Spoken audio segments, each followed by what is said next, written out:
हरिद्वार के ऋषिकुल आयुर्वेदिक कॉलेज में बीएमएस छात्र यशपाल की मौत ने न सिर्फ एक परिवार को तोड़ दिया बल्कि पूरे सिस्टम पर गंभीर सवाल खड़े कर दिए हैं। 23 वर्षीय यशपाल जो सेकेंड ईयर का छात्र था और 2022 बैच में दाखिल हुआ था, बीते 7 फरवरी को अपना एग्जाम देने के बाद अचानक लापता हो गया था। देर रात तक जब वो वापस नहीं लौटा तो परिजनों और साथियों की चिंता बढ़ गई। उसके कमरे की तलाशी लेने पर एक सुसाइड नोट मिला जिसमें उसने अपनी हताशा और मानसिक तनाव का जिक्र किया था।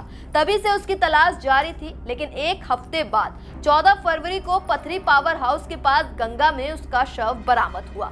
सवाल ये है कि आखिर एक युवा मेडिकल छात्र जो डॉक्टर बनने का सपना देख रहा था, वो इतना निराश कैसे हो गया कि उसने अपनी जिंदगी ही खत्म कर ली। क्या उसके दर्द को समय रहते कोई समझ नहीं पाया या फिर सिस्टम की खामोशी ने उसे इस अंधेरे में धकेल दिया?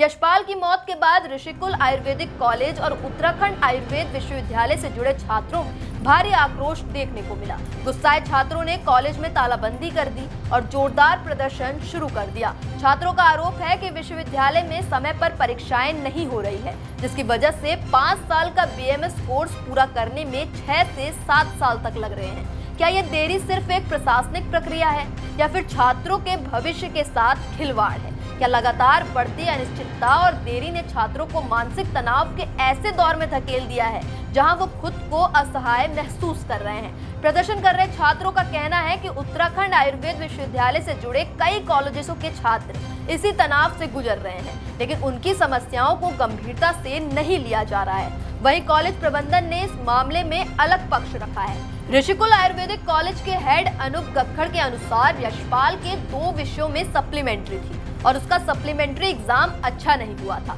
जिससे वो मानसिक तनाव में आ गया था।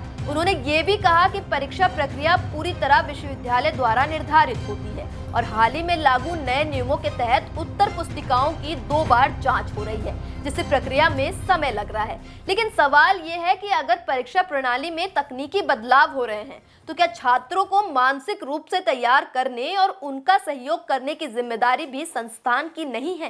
क्या सिर्फ नियमों का हवाला देकर जिम्मेदारी से बचा जा सकता है? इस पूरे मामले में पुलिस भी जांच में जुट गई है।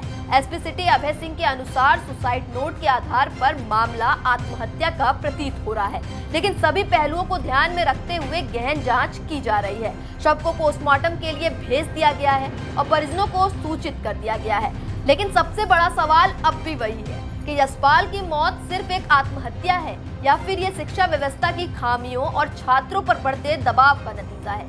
क्या इस घटना के बाद सिस्टम जागेगा और छात्रों की समस्याओं का समाधान होगा या फिर एक और छात्र की मौत फाइलों और जांच के बीच दबकर रह जाएगी? अब पूरा सिस्टम कटघरे में है और हर छात्र, हर अभिभावक यही पूछ रहा है, आखिर जिम्मेदार कौन है?